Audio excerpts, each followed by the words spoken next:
Olá, bem-vindo a mais uma aula do nosso curso. Na última aula, assistimos a um espetáculo aterrorizante: o colapso do Império Romano do Ocidente sob o peso das migrações e da fúria dos hunos.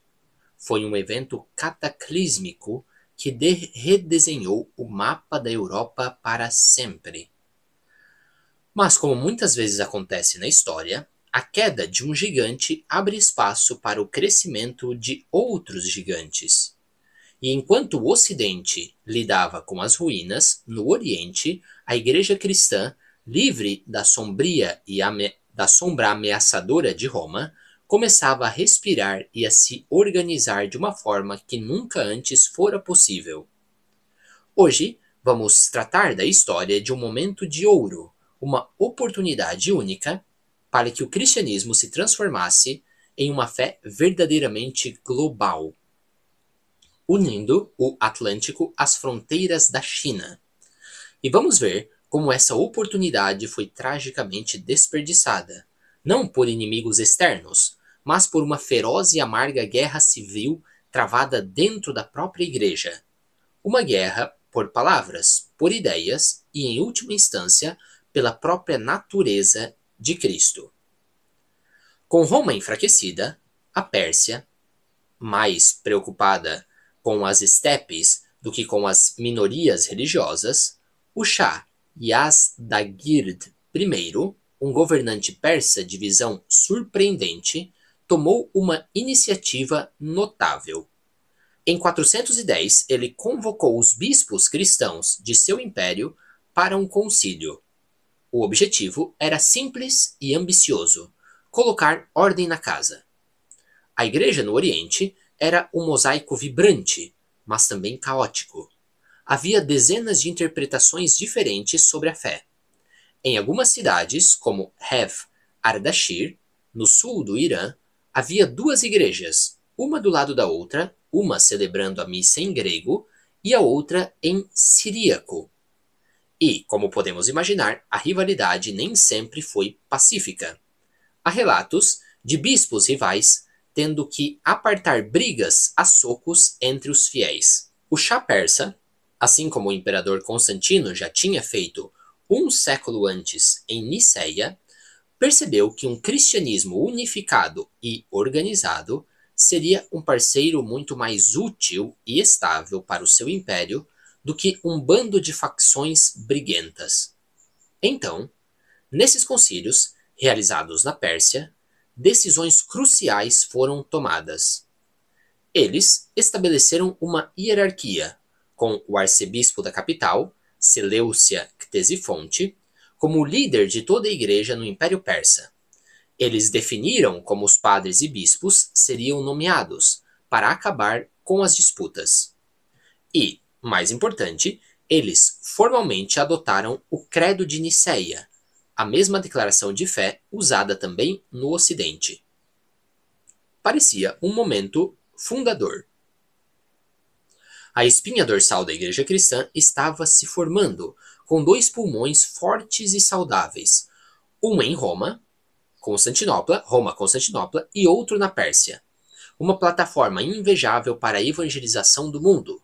O sonho de uma igreja universal parecia ao alcance das mãos.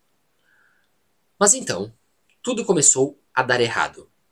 As sementes da discórdia já estavam plantadas. Alguns bispos se sentiram traídos pelas novas regras, e uma onda de militância cristã levou à vandalização de templos do fogo zoroastrista, forçando o Shah a recuar em sua política de tolerância para apaziguar sua própria nobreza. Uma nova onda de perseguições começou. Mas a verdadeira bomba relógio estava no Ocidente, e ela explodiu em torno de uma questão teológica tão complexa quanto explosiva. Qual era a verdadeira natureza de Cristo? Pense nisso por um momento. Jesus era Deus? Era homem? Era ambos ao mesmo tempo? E se era ambos, como essas duas naturezas, a divina e a humana, se relacionavam? Elas estavam misturadas como a água e o vinho? Ou elas estavam unidas, mas distintas, como dois fios entrelaçados em uma mesma corda?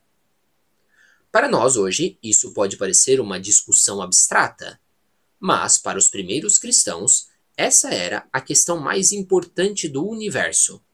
A sua salvação eterna dependia da resposta correta para esta questão. E a disputa se personificou em dois gigantes da igreja: Cirilo, o poderoso e astuto patriarca de Alexandria, e Nestório, o patriarca de Constantinopla. A briga deles era teológica, mas também era uma brutal disputa de poder.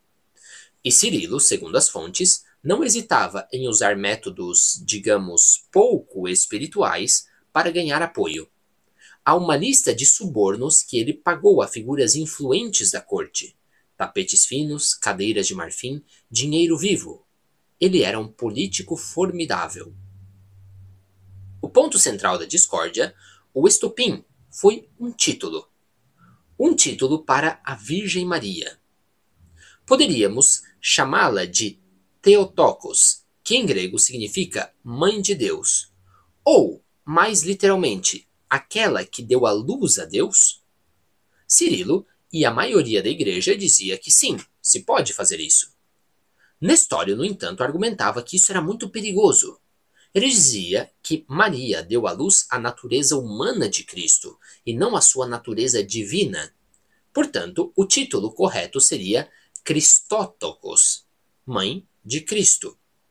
A diferença parece sutil, mas as implicações eram gigantescas. Dizer Theotokos enfatiza a unidade de Cristo, a união inseparável de suas duas naturezas.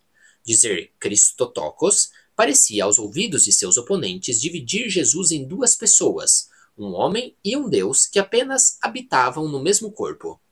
A briga foi feia. Gregório Nazianzeno, um arcebispo que viveu nessa época, descreveu os debates acalorados da igreja de forma muito viva. Ele disse que seus rivais gritavam com ele como um grande bando de corvos, e que se sentia como se estivesse no meio de um enxame de vespas voando sobre o seu rosto. No fim, a habilidade política de Cirilo venceu. Nestório foi deposto e suas ideias foram condenadas. A igreja no Ocidente, no Grande Concílio de Calcedônia de 451, formulou a doutrina que se tornaria a ortodoxia para católicos e ortodoxos até hoje. Jesus Cristo é uma só pessoa com duas naturezas, uma humana e uma divina, unidas sem confusão, sem mudança, sem divisão, sem separação. E eles terminaram o concílio com uma ameaça: quem não aceitasse essa fórmula estava, a partir daquele momento, fora da igreja, excomungado. A igreja no Ocidente, a igreja no Oriente reagiu com fúria. Para eles, essa nova doutrina ocidental era confusa e beirava a heresia. Eles viam Nestório como um mártir, como um injustiçado. E eles emitiram o seu próprio credo, reafirmando as naturezas distintas e separadas de Cristo. A fenda estava aberta. O que antes era uma igreja com dois pulmões, agora eram dois corpos separados, respirando ares diferentes e olhando um para o outro com desconfiança e acusação. O imperador em Constantinopla, para piorar as coisas, decidiu intervir. Ele fechou a famosa escola de Edessa, que era o grande centro intelectual do cristianismo oriental. Muitos dos maiores teólogos e estudiosos do Oriente foram expulsos do Império Romano e buscaram refúgio, adivinhem onde? Na Pérsia. O rival de Roma agora se tornava o santuário para os cristãos que Roma considerava como hereges. E aqui a história ganha um rumo inesperado. Enquanto a igreja no Ocidente, agora sob a bandeira da ortodoxia de Calcedônia, se obcecava em caçar hereges e purificar a sua doutrina, a igreja do Oriente, agora livre de qualquer ligação com Roma, partiu para um dos maiores movimentos missionários da história. Eles fizeram algo que o Ocidente, com o seu latim e o grego, demorou séculos para aprender.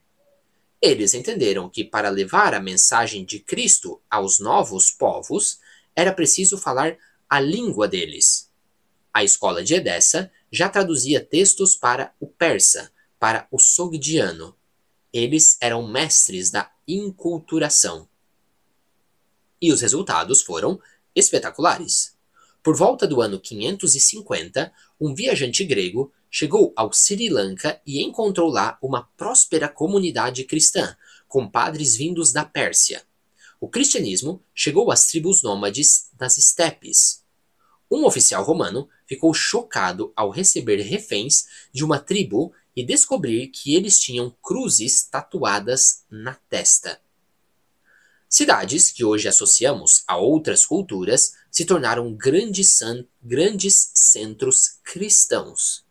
Merv, no Turcomenistão, Gundeshapur, no Irã, e até mesmo Kashgar, na fronteira da China, tornaram-se sedes de arcebispados muito antes das cidades como Canterbury, na Inglaterra. Samarcanda e Bukhara, no Uzbequistão, tinham vibrantes comunidades cristãs 1000 anos antes da fé cristã chegar às Américas. Na Idade Média, havia muito mais cristãos na Ásia do que na Europa. Afinal, Bagdá é mais perto de Jerusalém do que Atenas. Teherã é mais perto da Terra Santa do que Roma. O sucesso dessa expansão se deveu, em parte, à crescente tolerância dos governantes persas. O Shah Khusrav I, por exemplo, era um grande patrono do conhecimento e acolhia estudiosos de todas as fés. A relação ficou tão boa que os concílios da Igreja do Oriente começaram a incluir orações pela saúde do rei persa. O governante sassânida, que antes era o grande perseguidor, agora se tornara o protetor da Igreja do Oriente. E enquanto a fé se expandia, a economia da Pérsia florescia. Novas cidades foram fundadas. Grandes projetos de irrigação impulsionaram a agricultura. O comércio de longa distância com a Índia, Sri Lanka e a China explodiu. As ideias, assim como as mercadorias, viajaram e se misturaram. Um símbolo curioso que aparece nessa época é o halo, a auréola de luz. Nós associamos a auréola à arte cristã, mas ela se torna um símbolo comum na arte hindu, budista, zoroastriana e cristã, representando a santidade e a iluminação. As religiões pegavam emprestado umas das outras os seus símbolos, as suas imagens. Mas essa proximidade também gerava conflito. A competição pelas almas era feroz. O judaísmo, especialmente, sentiu a pressão da expansão do cristianismo e reagiu. O Talmud babilônico, uma coleção monumental de leis e ensinamentos judaicos compilada na Pérsia, é muito mais agressivo em relação ao cristianismo do que o seu correspondente palestino. Ele ataca as doutrinas cristãs, zomba do nascimento virginal, ridiculariza a ressurreição.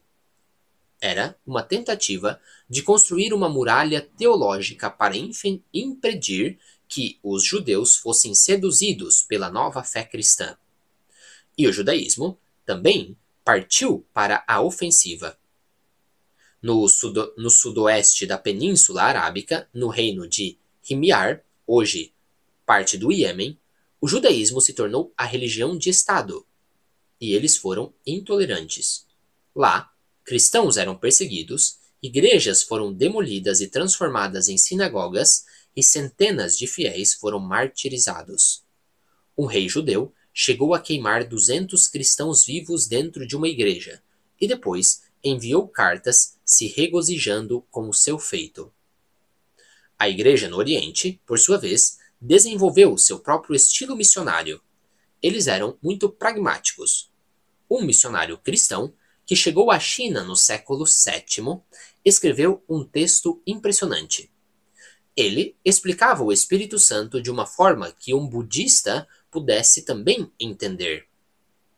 Dizia assim: todos os Budas fluem e se fundem em virtude deste mesmo sopro.